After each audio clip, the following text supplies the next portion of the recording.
I want to kind of expound a little bit more on the music. Now, when you say music, I need you to be specific and tell me what you're doing. So, my first single was dropped in September, October on iTunes and all of the major platforms.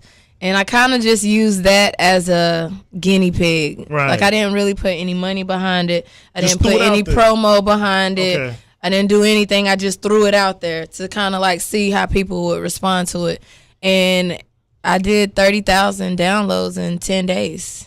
So tell us the name of this song and what name is it under? It's called Mad, M-A-D, and it's on iTunes, Google Play, all of the major platforms. And I mean, Do you call yourself Dutchess? Yeah. Okay. Yeah. I mean, I want people to be able to keep it like that's the household name that I've kind of created for myself that people resonate with. So I kind of want to keep it in that same family so that people know that it's me. Right. And when they hear it, they know that it's me. But it's something different. Like, I don't want to be put in a box. Like, I'm not rapping, I'm not singing. I'm kind of like doing whatever I want to do creatively.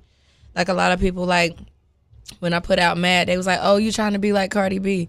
But then I got traded where I'm singing on it and playing the piano. So it's like, who I'm trying to be like on this one then? Yeah, not really. So, you know what I'm saying? Like, I really just want to be able to be creative and to create financial wealth off of that creativity. That's awesome. And you know, in relation to Cardi B, coming from that reality space and being able to truly maximize on it. You know what I mean? I kind of love that, and I kind of love that it's coming from a woman's perspective because I think women get the most scrutiny. Mm-hmm. It's like, you know, even when I watch the shows, other shows, you know, Absolutely. like say the Love and Hip Hops, to this, that, the other. Yeah. It's like the men stand and then the women are like more disposable. Absolutely. You know, so to be able to see the women be able to, I think that's a beautiful.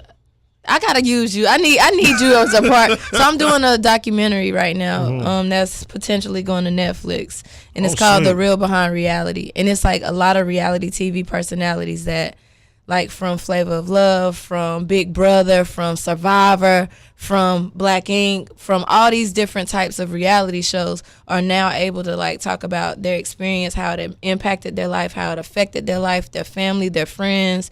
You know what I'm saying? Some are really, really great stories. Some are stories that make you feel like, dang, why would you ever agree to do that? Right. But that's a new dynamic that I haven't thought of, is why is it that women are so disposable, yet men are so concrete when look at Rich Dollars. right. Rich Dollars been on Love and Hip Hop since the inception of the show. You know what I'm saying? Right. He's grown. It's like he's 10 years through and he's still the same man that he was when it started, Right. you know?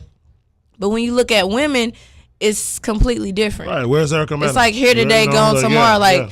that type of dynamic. But that's a really interesting perspective. Yeah, for sure. But I think my thoughts on it, the men that agree to do reality TV is a different type of man.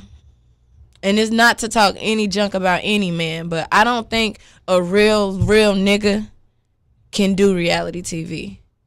They're not going to.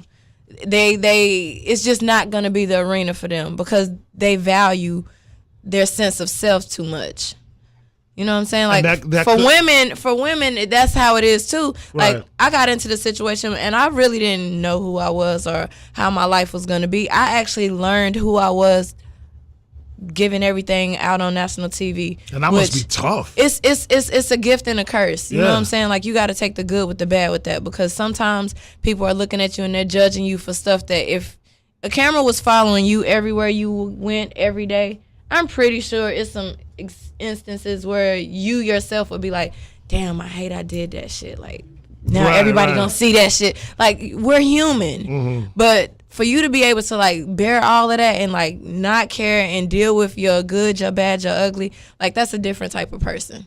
And when you look at these reality shows, the women are the only ones that they tear down to the bare essence of that. You never see the men torn down for that stuff. Right. Like, look at Peter Guns. He's cheated on every woman that he's ever been with on national TV. Right. And he's still able to walk around in society like he's like it's all good. Done nothing in the world. You know what I'm Right. saying? Let a woman do that and she's going to be damned to hell. Right. She's not going to be able to go certain places, look a certain, like, it's a terrible, nasty double standard. Really bad. Do you ever have you ever been able to like talk to another reality star and kind of like vibe on that? Yeah, absolutely. And it's so weird.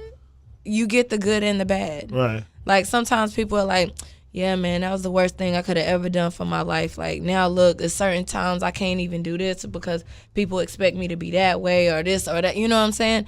And it's terrible because even being human, sometimes me, myself, I've caught myself up and being like, I can't stand her on that show. And then when I meet her, I'm like, oh my God, I love her to death. Like she's the most amazing person in this world. Like, you know what I'm saying? So it's terrible that those type of perceptions can derive certain connotations that make you either stay away from a person or draw into a person. Because none of it is real. Right. It's all created. Right. Like, you know what I'm saying? It's all created. If they showed all of my good side, everybody would love me. Right. But they show my good, my bad, my ugly. What I hate about the reality persona is people don't question, okay, if they only showing her in a good light, what the hell really going on? Right. Because we all ain't perfect. Right, right. Like, it's got to be something that is not perfect with this person. Why are we not seeing that side? But they have to build these story arcs and these characters. Like, people don't realize that that's what goes into reality TV. It's not, let's just get these cameras rolling and we just going to follow everything and we're just going to use what happens. No, it's let's have these cameras, but let's create the image that we need for this to be a higher viewed situation. So do they create that with the talent, or is it something that they pit each other against each other, or a combination? I would say a combination of the two. See, a lot of people don't realize this. All TV producers have a degree in psychology. Wow, gotcha. That is something that if we really divulge into that helps you understand why they are so easy to manipulate these cast members into doing this or doing that, saying this, saying that, because this is what they have studied to do. This is what they do. This is what they do for a living. And this isn't like the doctor that you're sitting on the couch with. This is the person that's actually doing it to create an entertaining situation that could possibly and potentially be your demise. Yeah. So that doctor is like trying to help you. This person ain't trying to do shit but make $1. Right. Make it entertaining, make it fun, make it something that the people want to tune in and watch, which could be damaging, hurtful.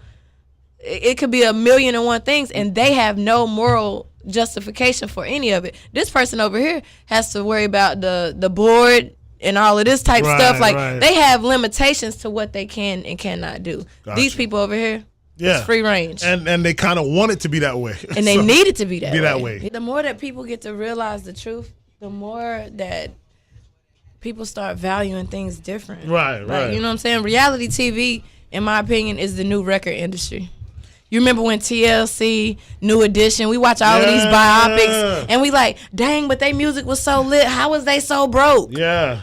Same thing with reality TV. Explain that process in it, because that's confusing too. This is what I got from it, just from my little stint in dealing with production in terms of movies and television. I was like a grip back in the day. Well, see, when it comes to reality TV, the cash cow is the production, not the talent. Nobody knows these people. They're just someone from reality that we pulled in and said, let's get you behind the camera. Right. Now, we talk about scripted, you talking about movies, you're talking about people who already had a name. Like, for example, even Love and Hip Hop, that's reality, but it's a different type of reality. I can't come to the table with certain demands that Trina can come to the table with. Gotcha. Right. Trina been doing music, been famous. Everybody, she's a household name. Right. People know her. Dutchess is this little country girl from North Carolina that went to New York, decided to work at a tattoo shop. Like, you get the difference. Right. So when you got these people coming in, and 80% of the reality TV are coming in on my side where nobody knows you. So does it start as an opportunity? It starts as an opportunity. And what they do is they get you to sign these contracts, and I hate that young kids are so, like, it's the worst thing that they could do is sign these contracts. They sign these contracts thinking that the dream that they sold them is what's going to be real. The dream that they sold us was this, basically. So you're doing tattoos, right? Mm-hmm. You might as well get paid twice. Yeah. Your customer's going to pay you. We're going to pay you. And we're just going to record, everything that happens. You working. While you working. That's not what it was. But that's how it was sold. Right. So if somebody sell you that and you just a regular tattoo artist that's just working in a street shop, what are you thinking? Oh, it's over with. Yeah. I'm about to get paid twice, girl. Yeah. You know what I'm saying? TV. And be on TV. Like, lit. Right. Not knowing that price tag is cheaper than the value of your talent. Right. I basically sold my gift as a tattoo artist for cheaper than my value just because of an opportunity to be on TV. Right. The money I could make doing tattoos, I could make the same check that VH1 gave me in 3-4 days. And I got to film 3 weeks to get that one check. Wow. Does it change as you grow? Like, is it a situation where, like, all right. It changes as you grow, but you got to think about it. How much change can possibly go into creating a situation of wealth? We're talking about being able to sustain your life. Right. That's not what reality TV. Reality TV is not for you to say, okay, I'm doing this because I know my life gonna be. No, it's not gonna be. Now you have a certain level of expectation. You got to look the part everywhere you go. Hair, makeup, clothes, all of this stuff. These are expenses. It's not just you saying, okay, I'm gonna do this and I'm gonna get paid twice. No, you're gonna get paid twice, but you're gonna pay out 3-4 times. Right, because you have to. Because now you have to appear to be this person that perception has created. Because you still the regular tattoo artist. You might be doing tattoos for $100. Yeah. They not knowing that on TV. They thinking, oh, she's on TV. She getting paid $1,000 an hour. It's perception. Right. So when they lead people to believe that falsehood of perception, it make people immediately say, you know what, I'm going to do this. So you sign on, you agree to do it. Then their whole life changes. Now they can have control over, like, when I got my contract, it was different than the contracts they give now. Now, they give 360 deals. Where, say, for example, you want to be on the show, but then you want to do a lash line. I want to do a makeup line. Papa Keith's going to do a sneaker line with Reebok. Yeah. Now, they getting a check of every venture that is outside of that situation because now they're saying, we made you. We're the reason why you're getting that check. It's just like the music. It's just like the music industry. Yeah. But people do not analyze business. So they go out here and they think, okay, I'm going to do this stuff. And then they play themselves. They sell themselves short. And then they're the ones who walk out of here with the short end of the stick while the production company done got paid $300,000 to $500,000 per episode. Jeez. Whose talent budget might not even be $20,000 of that said $300,000. What kind of sense do that make? Yeah. Yeah, these are the people that get to go home. Nobody knows that they done gave somebody coke because they know they addicted to coke and then told the probation officer that he got coke on them. They don't know that they'll set you up like that type stuff. You know what I'm saying? But you're sitting back thinking, oh man, they really... Yeah, they checked for me. Like, for example, my boob job. When I got my boob job, they was like, well, we want to film it. And I'm like... What if I die on the table?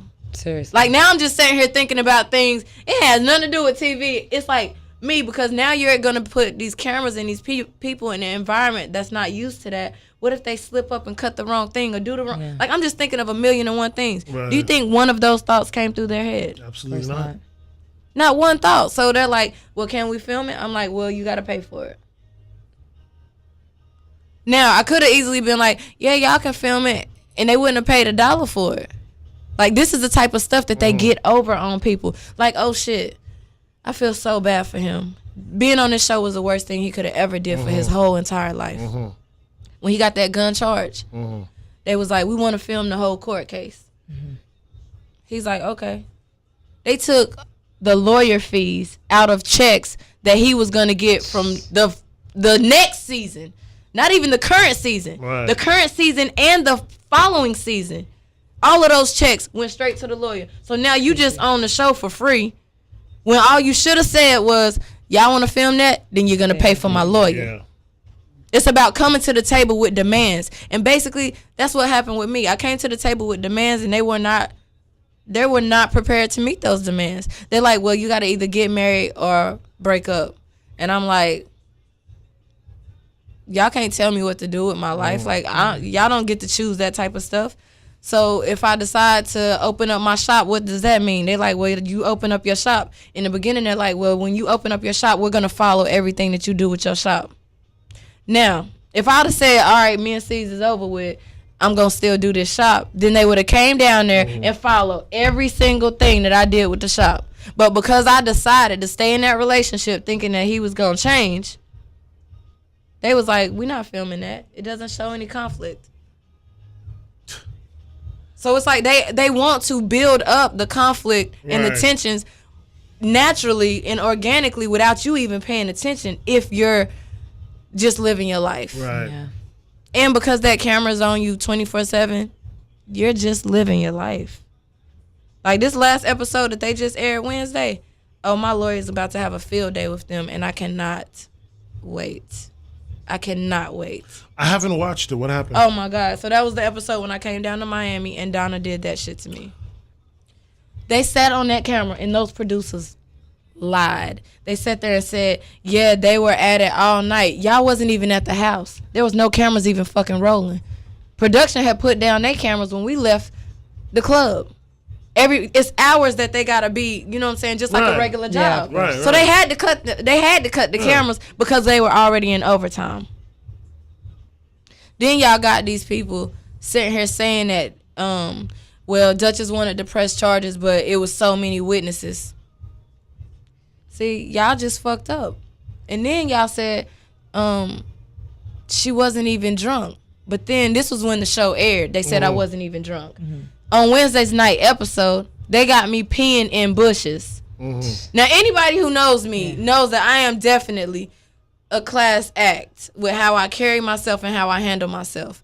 I'm not the type of girl that goes and gets shit-faced drunk. So I've never been in that. That was the first time in my whole entire life of being drunk. Right. And I went to a HBCU. Never did I ever get drunk. Right. This is the first time in my life I get drunk, and y'all are recording on your phones me peeing in a bush. And then you use that for this little reunion special that y'all got aired last Wednesday. And that's all I needed was proof that I was inebriated to the point where I did not have control over my behaviors. The type of woman that I am, I don't even pee in a public bathroom. Right. Like people who really know me are like, less, you peed outside? What was going on with you, girl? Because that's not who I am. Right. So I appreciate them for showing that, because that just showed everything that my lawyer needed proof of to say, you know what? She really wasn't in control. And y'all sitting here making a mockery of someone being sexually assaulted on a female network. Mm-hmm. Yeah, if it was a man who did it to me, it would be rape. The girl was drunk and you still did that to her. Mm-hmm. It would be rape. Mm-hmm. But because it's another woman, it's supposed to be something that I'm supposed to be like, oh, I wanted that to happen? Right. What? Assault is assault. And for y'all to think that it's something entertaining makes it even more of a mockery of what type of network are you guys. Like, y'all make bullying look like it's cool. Right. Mm-hmm. Kids are killing themselves right now on Facebook and Instagram because of bullying right now. And you mean to tell me y'all think this is entertaining? Do you not see the effect that this has on the influence? The same thing we talking about with the tragedy that happened here. Do y'all not see the effect of the influence? You making it seem like it's cool for a grown-ass woman to bully somebody. Why would the girl that's in 8th grade not think that it's cool? Right, right. And this seems like where everything is going. You know, where, like, honestly, like, even with, like, the shooting that happened and certain things, I was like, you know, they always blame rap music for everything. Yes. You know what I mean? But nobody talks about the video games. Look how more realistic those video games are getting. And let me tell you, my homeboy was playing with an 8-year-old, cussing him out like a grown adult. And I'm sitting here like, on a video game? Yeah. He was like, yeah, like, his mama and them, like, where are they? What, they just, this dude is 8 years old, talking to you like you a sailor. Even why I was suggesting that you do the shop here is that, you know, we have more of a visitor platform here. Yeah. Like, I mean, Dallas is cool. There's a lot of people there, but, you know, a lot of tourists come here, and then, you know, because of your fame, absolutely, it'll be a great but my homegirl from Paris, she comes here a lot. She's actually the one who I'm talking about doing the shop here with. Oh, okay. So that'll give her a reason to kind of be in the States a little bit more. Oh, cool. And we can kind of she can be here for 2 weeks, and I can come down, do what I got to do, and boom, boom, boom. That's awesome. Do you like where your life is right now? Yeah, I love it. That's what's up. I absolutely love it. I'm really, really happy. I'm really, really happy. Yeah, you see, you have a glow to you. You vibing. Yeah. Your confidence is peaking crazy. Yeah, and I love it. From the first time you met me till now. The first time Papa Keith met me, I was sitting here like, yeah, I'm Dutchess. Definitely. But you know what? Strangely enough, not even strangely enough, but I knew you had something to say. Yeah. Does that make sense? Yeah. Like I knew you had something to say. And to see that evolve, that, you know, each time you've come, 'cause I think it's been like 3, maybe 4 times. Yeah. You've always had more and more to say. And then, of course, today you just blew the shit out the water. You know what I mean? Yeah. So I'm loving your evolution. And just actually, when you say you're going to do something, because I'm a fan of that, and actually see you accomplish it. Like, I'm going to do my store. Wow, she has a store. I'm going to do that radio show. Wow, she has a radio show. Yeah. You know what I'm saying? Like, a lot of people talk. Dutch, a lot of people talk. You know, all the time, and I hear it, and it's okay. But not a lot of people execute what they say they're gonna do. Yeah. So that's. Well, huge. I'm gonna need your help. I want to do the Beat Yourself Beautiful sleepover here too. Okay, I'll send them. Yes. Yeah. That's so I started the sleepover in Charlotte, and the Ritz Carlton. What it is? The Ritz Carlton is a sponsor. It's called Beat Yourself Beautiful. And this is the nonprofit. Yeah, but I do a girls sleepover and a guys sleepover. And the girls sleepover is like usually the first day, and the guys sleepover is usually the second day. But the guys sleepover really only happened in Charlotte because I got a good support there. Right. But other cities, I'm kind of having a hard time because I don't really know a lot of people there. But basically, the girls come through. We do a workshop on financial literacy. I have a vegan chef come and do a workshop with them. A sponsor usually donates $50 for each of them to start a bank account with that, whatever bank that is. We do a workshop on makeup, on women's health, stuff like that, cycle and all of that good stuff. We do one on education, like if they're going to go to college, the type of track they need to be on and where they need to be at 9th grade, 10th grade, 11th grade, and so forth. What's the age range? The age range is usually like 13, 14 to 18. Oh, that is really dope. Cool. Yeah. So they come to this hotel, they bring their sleeping bags. Well, I usually have a sponsor for all of that. They just come. I usually have a sponsor. Okay. We do little makeovers. I have some makeup artists come. We do little manicures and pedicures. Then we do all of the workshops. I have a police officer come, usually a female police officer. Mm-hmm. We do a respect workshop just on like respecting authority and respecting ourselves, like understanding how those two things go hand in hand. Mm-hmm. I have someone usually come and talk to them about domestic violence because a lot of people don't realize, but it starts in like middle school now, like it really does. Mm-hmm. And then we do this at that night. We might watch 2 or 3 movies, fall asleep in the sleeping bags. I sleep on the floor with them the whole entire night. The next morning we wake up, we have breakfast. Their parents come and we do like a little thing to where their parents can understand what they learned and why they appreciate them for even allowing them to experience the event and stuff like that. And then everybody go home. How many girls do you try to do? 15 to 20. Gotcha. Yeah. This is dope. Yeah, 15 to 20. So my next one is scheduled for Dallas, and then I have one in Birmingham scheduled. But I definitely want to do one in Miami if I can get y'all to support. How do they like apply? They're applying your website? I do. So what I like to do, well, what I did in Charlotte was with my radio show. I did like they could write in and nominate who they think should come and why they should come. Right. And we kind of just read through. Most of the time, I pick all of the girls. Like, you know what I'm saying? Unless it's a situation where I know they're not going to get anything from it. They're not going to care. Like, if you come from a family and y'all got money and y'all doing this, that, and the third, you're not going to really care about what I'm trying to do. Not gonna be able to I want it to be girls that come from low-income homes, that some of the behavior schools. Like, it's certain targets that I look for, but, yeah. We have a really good time. Yeah, we could definitely help you with like that. Some of my girls came and they were like, well, my older sister wanted to come. And I'm like, come on. Like, you know what I'm saying? We're like, we're going to enjoy ourselves. And they really had an amazing time. That's dope. That's dope. Well, what inspired you to do that? To go in that lane, that nonprofit lane, and to really do this? So I'm a Girl Scout. Okay. So it just comes natural. Fun fact. Yeah, seriously. I'm gonna be honest, a lot of people, like growing up, I would be like, fucking going Girl Scout meeting. I don't want to go. They going here. They going to the dance at the VFW, and I got to go to a Girl Scout meeting. But now I understand like the sisterhood, just understanding how to like build community service.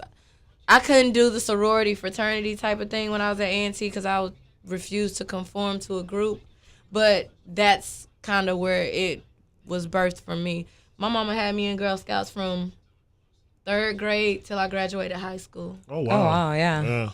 Like, I didn't just do Girl Scouts. I did the entire program and finished the joint. Yeah. It's a lot of cookies. I was a camp counselor. I was a camp counselor by the time I got to high school. Wow. So, yeah. Yeah, that was serious. Yeah, but like you learn a lot of great things. We learn how to fish. We learn how to camp. Yeah. You know, stuff that now as a grown woman, I'd be like, dang, I understand why they made me do it. But at the time, I hated skills. it. At the time, I hated it. What? Survival skills. Yeah. Yeah. So I don't know if you're going to be in Charlotte for CIAA, but it's a great time to be in Charlotte for Yeah, it is. It's turn up is real. But I'm doing a sip, think, and ink. Oh, like a sip and wine. paint, but it's like a sip and paint, but it's also a discussion board, like some thought provoking situations. I have Derek Grace that's gonna come through, Rel Carter, like some really, really amazing people that are influences in their industries, respected, maybe not so much famous or popular, but in their respective industries, they are heavy hitters. Got you. So I'm having them come. Like, it's gonna be It's gonna be at the shop? Yes, it's gonna be a different type of environment because people usually do the sip and paint, and it's just like sitting there painting and listening to music. No, this is like a full-on engagement. Gotcha. So some really, really dope stuff. Well, congratulations on all of that. It sounds really exciting. Thank you. You're always welcome. Anything I'm ever doing, always welcome. I appreciate it.